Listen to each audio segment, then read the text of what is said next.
Hi friends, welcome to A to Z learning channel. आज का video है yes bank के बारे में। हमने अपना लास्ट वीडियो येस बैंक पे बनाया था दिसंबर में और अब 3 महीने होने को आ गए हैं, तो हमें लगा कि येस बैंक में काफ़ी न्यूज़ है। इसको हम आपके लिए एनालाइज करते हैं, आपके साथ शेयर करते हैं। जो भी लेटेस्ट न्यूज़ इंफॉर्मेशन बैंक के बारे में एज ए शेयर होल्डर आपको जाननी चाहिए, वो सारी की सारी इंफॉर्मेशन हमने इस वीडियो में आपके लिए बहुत इजी टू अंडरस्टैंड वे में कैप्चर की है। तो बिना कोई देरी के लेट्स स्टार्ट आवर वीडियो। पहली चीज तो let's take a note of what has been the performance of Yes Bank stock recently. तो जैसा कि चार्ट आपकी स्क्रीन पे आ गया है, इसमें आपको देख के पता लग रहा होगा कि हमारा जो येस बैंक का स्टॉक प्राइस है वो क्लोज हुआ था 14 रुपए 95 पैसे पे, 14 रुपीज एंड 95 पैसा, so just under 15 rupees on Friday. अगर हम पिछले एक महीने की रिटर्न देखते हैं तो इसमें नेगेटिव रिटर्न रही है। ओवरऑल स्टॉक ने हाई अपना देखा है 16.89 का और लो देखा है 14.3 का। ओवरऑल इसमें जो रिटर्न रही है करीब करीब 6.26% की नेगेटिव रिटर्न रही है। तो पिछले एक महीने में स्टॉक में काफी वॉलेटिलिटी रही है, स्टॉक नीचे की तरफ गिरा है। हालांकि फ्राइडे को लास्ट 2-3 घंटे में एज मार्केट्स रिकवर्ड, ये स्टॉक ने अपने बॉटम से थोड़ी सी रिकवरी दिखा के it closed just under 15 rupees at 14.95। ये जो स्क्रीनशॉट हमने आपके लिए स्क्रीन पे दिखाया हुआ है, ये स्क्रीनशॉट हमने टिकर टेप से लिया है। So thanks to ticker tape because they very easily explain and put together all the relevant information। तो ये चार्ट जो है हमने टिकर टेप से उठाया है आपके लिए। तो टिकर टेप में ये 5 पॉइंट पे ये हर कंपनी को एनालाइज भी करते हैं, जैसा कि आपकी स्क्रीन पे आ रहा है। ये लिखते हैं इंट्रिंसिक वैल्यू को, ये देखते हैं कि रिटर्न वर्सेस एफडी रेट्स कैसी रही है, डिविडेंड रिटर्न स्टॉक में कैसी है, क्या ये ठीक एंट्री पॉइंट है किसी नए बायर को या एग्जिस्टिंग शेयर होल्डर को और शेयर खरीदने के लिए, या कोई रेड फ्लैग है। तो ये 5 पैरामीटर्स में जैसे कि आप देख सकते हैं स्क्रीन पे कि इंट्रिंसिक वैल्यू में तो कोई डेटा अभी सफिशिएंट है नहीं, तो उस पर कोई कमेंट नहीं है टिकर टेप का। लेकिन जब रिटर्न की बात करते हैं एफडी रेट से और डिविडेंड रिटर्न से, तो clearly stock has not performed well. But from A entry point perspective, टिकर टेप को लगता है कि ये गुड टाइम है टू बाय मोर स्टॉक और enter into the stock because ये ओवरबॉट जोन में नहीं है अभी। और इस ऐसा ही ये रेड फ्लैग भी नहीं कोई पिक कर रहे हैं इस स्टॉक में। तो ओवरऑल टिकर टेप की जो रेटिंग है हाफ ग्रीन है हाफ रेड है। लेकिन जो रेड है वो डिविडेंड रिटर्न्स वगैरह के लिए है, वो हमें सबको पता है क्योंकि बैंक अभी भी रिकवरी पाथ पे है, स्ट्रगल कर रहा है। तो रिटर्न तो इसमें लो होनी ही थी। तो मुझे ये ओवरऑल टिकर टेप की जो असेसमेंट लगती है वो इसके लिए एक ग्रीन असेसमेंट ही लगती है आने वाले टाइम के लिए। तो ये तो हो गया आपका एक क्विक रिमाइंडर ऑन कि किस तरीके से येस बैंक के स्टॉक ने in the recent pass perform किया है। तो चलिए अब बातें करते हैं कि और क्या न्यूज़ हैं इसकी येस बैंक में, जिसको आपको पता होना चाहिए, जिसको आपको पूरी तरीके से कंसिडर करना चाहिए आपका जो भी इन्वेस्टमेंट डिसीजन है इस स्टॉक में। तो पहली पहली बात मुझे एक रिमाइंडर की तरह शेयर करनी चाहिए कि ये देखो, येस बैंक की कहानी जो है ना, सबसे main trigger point yes bank का था लास्ट ईयर मार्च में, मार्च 2020 में, जब बैंक की हालत बहुत ज्यादा खराब थी। बैंक के एनपीएस काफी बढ़ गए थे, बैंक के पास लिक्विडिटी नहीं थी अपने बैंक को चलाने के लिए, क्योंकि जो एनपीए उनको प्रोवाइड करना था उसके हिसाब से जो रेगुलेटरी कैपिटल उनको चाहिए थी वो उनके पास अवेलेबल नहीं थी बुक्स में। तो RBI stepped in, RBI requested SBI and other banks to look into it. SBI led a rescue package. They invested close to 10,000 crore rupees। तो एसबीआई मेजर इन्वेस्टर था उस समय, तो करीब करीब 50% एसबीआई ने लगाया था और बाकी जो पैसा है वो काफी सारे जो अदर बड़े बैंक हैं उन्होंने लगाया था, जैसे कि कोटक बैंक हुआ, एक्सिस बैंक हुआ, आईसीआईसीआई बैंक हुआ, बंधन बैंक हुआ, एचडीएफसी हुआ, आईडीएफसी फर्स्ट हुआ। तो इन सब ने मिलके ओवरऑल करीब करीब 10,000 करोड़ का एक रेस्क्यू पैकेज बनाया, वो इन्वेस्टमेंट की, जिससे एक लाइफलाइन मिली थी यस बैंक को कि दे कुड सरवाइव। अगर आपको याद हो उस समय ऑलमोस्ट एक महीने के लिए इवन बैंक डिपॉजिटर्स के ऊपर एक मॉरेटोरियम लग गया था, जिसकी वजह से वो अपना पैसा जो बैंक में था उसको भी नहीं निकाल पा रहे थे। काफी रिस्ट्रिक्शंस थी, कुछ लिमिट, बहुत ही लो लिमिट रखी हुई थी बैंक के लिए। लेकिन उस रेस्क्यू पैकेज से क्या हुआ कि जैसे होता है ह्यूमन बॉडी को अगर ब्लड का ट्रांसफ्यूशन हो जाता है तो ह्यूमन बॉडी रिकवर करनी शुरू कर देती है। उसी तरीके से ये 10,000 करोड़ जब मार्च 2020 में इन्वेस्ट किया गया, उससे एक लाइफलाइन मिली यस बैंक को। इसके बाद आता है की इवेंट जुलाई 2020 का, जबकि बैंक ने एक और बड़ा स्टेप लिया कि अपनी लिक्विडिटी को, अपनी फंडिंग पोजीशन को इंप्रूव करने के लिए उन्होंने लॉन्च किया अपना एक follow on public offer FPO. उसके थ्रू उनका प्लान था 15,000 करोड़, 15,000 करोड़ रेस करने का। In the end, they raised about 95% of that, so just under 15,000 crore they raised, but that was very useful funding. उससे उनकी कैपिटल एडिक्वेसी रेशियो बहुत improve हो गई और उससे उनको वो पैसा भी मिला जिसको वो फर्दर बिजनेस की ग्रोथ के लिए इन्वेस्ट कर सकते थे। तो ये दो बड़े इवेंट लास्ट ईयर में यस बैंक के साथ हुए। जो लोग इसमें इन्वेस्टेड हैं उन्होंने तो ये सब देखा ही है, लेकिन जिसने भी जुलाई 2020 के एफपीओ में पैसा लगाया था पहली बार, वो आज की डेट में सारे के सारे लोग बहुत अच्छे प्रॉफिट में हैं और उन्होंने इसमें बहुत अच्छा पैसा बनाया है। लेकिन जो लोग मार्च 2020 या उससे पहले से यस बैंक में इन्वेस्टेड थे, वो अभी भी स्ट्रगल कर रहे हैं, वो अभी भी इसमें प्रॉफिटेबल नहीं है। चलिए फिर इन दो इवेंट्स के बाद में आगे क्या हुआ। तो आगे बेसिकली न्यू मैनेजमेंट टीम आई, मिस्टर प्रशांत कुमार जो इनके एमडी और सीईओ बनाए गए हैं। एक नया बोर्ड कॉन्स्टिट्यूट हुआ जिसमें आरबीआई के नॉमिनीज थे, जिसमें एसबीआई के नॉमिनीज थे, और एकदम जिसे कहते हैं ना रिफ्रेश कर दिया था कंपनी की मैनेजमेंट को और बोर्ड को, ताकि कंपनी की जो डायरेक्शन है, बैंक की जो डायरेक्शन है, वो बिल्कुल सही जगह पे जाए। दूसरा, बैंक ने अपनी स्ट्रैटेजी भी चेंज की जिसका एक बिग रोल आउट उन्होंने किया। They made the commitment to their depositor, their investor कि they will over time shift away from corporate bank, corporate loan book to more of a retail business focus bank. Better governance structure आया। ये I think इकलौता bank था जिसमें MD and CEO business के लिए responsible था। Risk and compliance head को risk के लिए रिस्पॉन्सिबल बनाया और दोनों ही रोल को डायरेक्टली बोर्ड की रिपोर्टिंग कराए। जनरली सीईओ को होती है reporting risk and compliance role की भी, लेकिन इसमें क्योंकि रिस्क इतना ज्यादा था बैंक में, इसमें गवर्नेंस स्ट्रक्चर को इम्प्रूव करने के लिए रिस्क एंड कंप्लायंस हेड के रोल को भी इन्होंने डायरेक्टली बोर्ड को रिपोर्टिंग कराई है। तो उससे क्या हुआ कि इनका जो एक्सपोजर था कॉर्पोरेट लोन में वो रिड्यूस होने लगा, वो धीरे धीरे कम हो रहा है।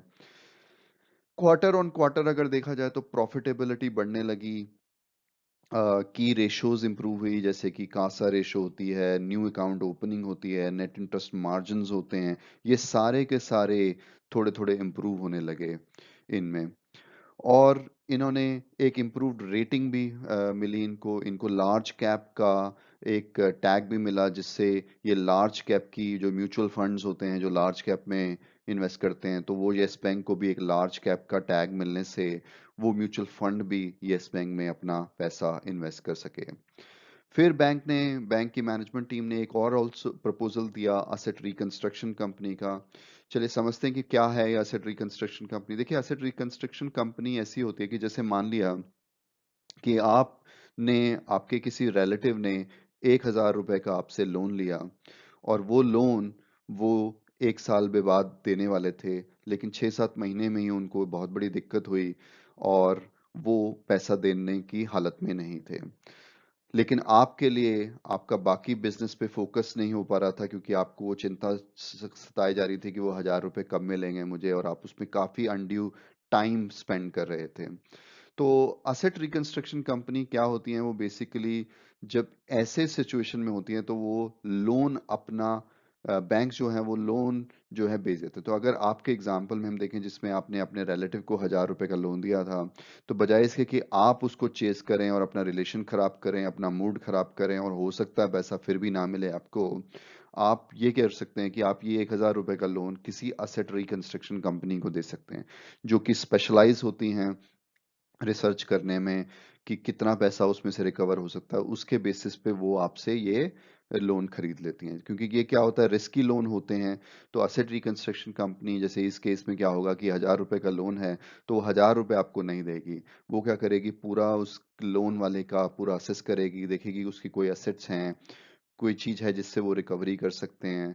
तो मान लिया अगर असेट रिकंस्ट्रक्शन कंपनी को लगा कि या जो बोरोवर है उसके पास कोई एक असेट है, जैसे मोबाइल फोन हुआ या लैपटॉप हुआ या कोई ऐसी चीज है जिसको वो उनसे ले सकते हैं और उसको मार्केट में सेल करके कुछ पार्ट जो है 1,000 रुपए का वो रिकवर कर सकते हैं। तो उस तरीके से वो जाते हैं उस बोरोवर्स के पास और जो भी रिकवरी कर सकते हैं वो करते हैं। तो वो अपनी एक असेसमेंट करते हैं। तो मान लिया अगर उनकी असेसमेंट थी कि वो सिर्फ 600 रुपए ही रिकवर कर पाएंगे उस 1,000 रुपए में से, तो वो बैंक को बोलेंगे या वो आपके पास आए कि बोलेंगे कि भाई ये जो आपका 1,000 रुपए वाला लोन है, मैं इसको 500 रुपए में या 400 रुपए में खरीदने को तैयार हूँ। आपको भी लगता है कि पूरा 1,000 मेरा डूबा हुआ है, मुझे तो उम्मीद है नहीं। तो मैं क्या करता हूँ कि भैया मैं 500 रुपये लेके अपना बाकी 500 का लॉस बुक करके अपनी लाइफ में आगे बढ़ूं, ताकि मुझे इसकी चिंता ना हो। तो आप 500 रुपये में वो लोन बेच देते हैं, और वो 500 के बदले में अगर वो 600 रिकवर करते हैं या 700 रिकवर करते हैं, तो जो भी ज़्यादा रिकवर करेंगे वो असेट रिकंस्ट्रक्शन कंपनी का प्रॉफिट होता है। तो ये बहुत पॉपुलर बिजनेस है जिसमें कलेक्शन एजेंट्स इन्वॉल्व होते हैं, इनके स्पेशल स्किल्स होते हैं जिससे ये पैसा रिकवर कर लेते हैं लोगों से।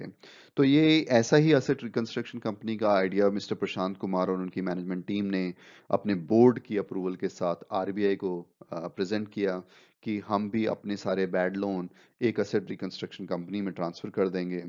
और उससे क्या होगा कि जो एनपीएज इनकी बुक्स में है वो कम हो जाएंगे, और जितना भी लॉस उन एनपीएस पे होगा वो एक बार के लिए अपने पीएनएल में वो चार्ज कर लेंगे, ताकि लाइफ को वो आगे फोकस कर सकें, मूव ऑन हो सकें, और ये लेगेसी बुक ऑफ जो लोन है, बैड लोन है, उससे एटलीस्ट उनका पीछा छूट जाएगा। तो ये प्लान आरबीआई के पास उन्होंने सबमिट किया।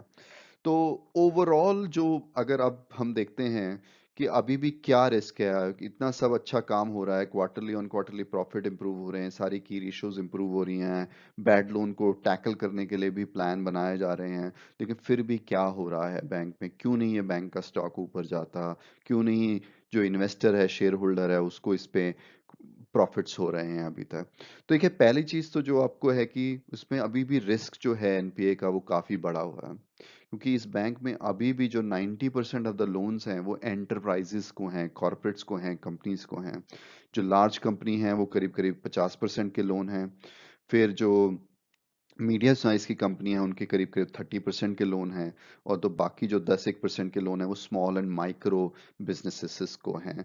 तो पेंडेमिक के माहौल में काफी बिजनेसेस स्ट्रगल कर रहे हैं। जो रिस्क इसलिए एनपीए का है, रिस्क जो है कि वो वाले बिजनेसेस यस बैंक को उनका पैसा वापस नहीं कर पाएंगे, वो काफी ज्यादा है। तो इस ज्यादा रिस्क की वजह से ये हमेशा रिस्क बना रहता है कि कितने और एनपीए यस बैंक की बुक्स में आएंगे।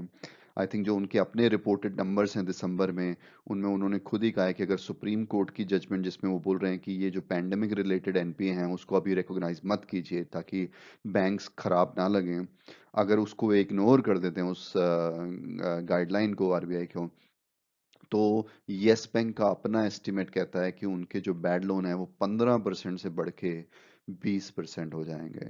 तो काफी हाई एक्सपोजर अभी भी है यस बैंक में एनपीएस होने का। तो एक तो लोन बैड बुक में ऑलरेडी 15% बहुत ज्यादा है, उसके बाद जो रिस्क है कि ये 20% भी हो सकता है, यही जो है इन्वेस्टर को परेशान कर रहा है। इसी वजह से यस बैंक का स्टॉक कहीं भी नहीं हो पा रहा। दूसरी बैड न्यूज जो यस बैंक ने अभी सुनी कि वो जो असेट रिकंस्ट्रक्शन कंपनी का प्लान उन्होंने आरबीआई के साथ के पास सबमिट किया था, उसको आरबीआई ने रिजेक्ट कर दिया है। हालांकि बहुत अच्छा आइडिया था। इससे क्या है कि बैड बैंक को अलग करके गुड बैंक पे फोकस करके उसको ग्रो कर सकते थे, लेकिन आरबीआई ने उसको रिजेक्ट कर दिया, क्योंकि आरबीआई का बिलीव है कि वो जो बैड लोन है उसमें किसी टाइप का फ्रॉड हुआ है। वो सिर्फ बैड लोन इस वजह से नहीं है क्योंकि जो बिजनेसेस हैं वो आर अनएबल टू पे। आई थिंक उसमें कुछ साइफनिंग हुई है मनी की, उसमें कुछ ना कुछ घपला हुआ है जिसकी वजह से वो लोन एक्चुअली रियल में लोन थे ही नहीं। तो इस टाइप का फ्रॉड का बहुत बड़ा रिस्क आरबीआई को लग रहा है, इसलिए आरबीआई ने एआरसी की एप्लीकेशन को अप्रूव नहीं किया है। हालांकि इससे यस बैंक पे एक थोड़ा सा सेटबैक है कि एक सोल्यूशन जो लग रहा था सबको, जो एनालिस्ट को, इन्वेस्टमेंट कम्युनिटी को पसंद आ रहा था, वो अब सोल्यूशन नहीं अवेलेबल होगा। लेकिन इसका मतलब ये नहीं है कि ये एंड ऑफ द वर्ल्ड है। प्रशांत कुमार जी और उनकी मैनेजमेंट टीम बोर्ड के साथ काम करते हुए इसका कोई और तरीका निकालेंगे, और काफ़ी इन्वेस्टिगेशन चल ही रहे हैं पुराने लोन्स पे, पुराने बैड लोन्स पे, तो उनके भी रिजल्ट आएंगे। तो मुझे उम्मीद है कि वो कुछ ही टाइम में इसका कोई और ऑल्टरनेटिव भी प्रेजेंट करेंगे जो कि शायद आरबीआई को एक्सेप्टेबल हो। तो अब सबसे बड़ा क्वेश्चन अब आ जाता है कि व्हाट इज नेक्स्ट। क्लियरली हमने ये सब समझ लिया कि बैंक बिल्कुल डायर सिचुएशन से निकल के अपने पैरों पे खड़ा होने लगा था, फंडामेंटली परफॉर्मेंस इंप्रूव होने लगी है, they have the right people who should be running the company, they have got the right governance and early sign of profitability की ratio, improve rating also confirm करती है कि बैंक बिल्कुल right path पे है। बट ये long journey है, इतनी जल्दी आंसर नहीं है आएगा। बट पैंडेमिक की वजह से और आरबीआई की एआरसी एप्लीकेशन की जेशन की वजह से इस पे थोड़ा सा डाउट और खड़ा हो गया है, जिसकी वजह से शेयर मार्केट ने इसको काफ़ी नेगेटिवली लिया पिछले एक आध हफ्ते में, और ओवरऑल स्टॉक प्राइस नीचे जा रहा है। तो अगर मैं आगे का बात करता हूं तो मुझे लगता है कि देखो, बैंक अभी भी रिस्की इन्वेस्टमेंट है। तो अगर आप एक ऐसे इन्वेस्टर हैं जो एक सेफ ऑप्शन चाहते हैं, एक एश्योर्ड रिटर्न चाहते हैं, तो येस बैंक क्लियरली आपके लिए सही स्टॉक नहीं है। आपके पास कई बेटर ऑप्शंस हैं अगर आपको बैंकिंग स्टॉक में इन्वेस्ट करना है। येस बैंक उन लोगों के लिए है जो कि जिनके पास कुछ रिस्क एपेटाइट है। ये बैंक टाइम लेगा, लेकिन क्योंकि ये बिल्कुल सही पाथ पे है और एक कंजोर्टियम ऑफ बैंक ने इनमें पैसा लगाया है, आरबीआई की सपोर्ट है, इससे मुझे उम्मीद है कि सूनर और लेटर ये बैंक बाउंस बैक करेगा और उसके बाद ये अच्छी रिटर्न अपने इन्वेस्टर को देगा।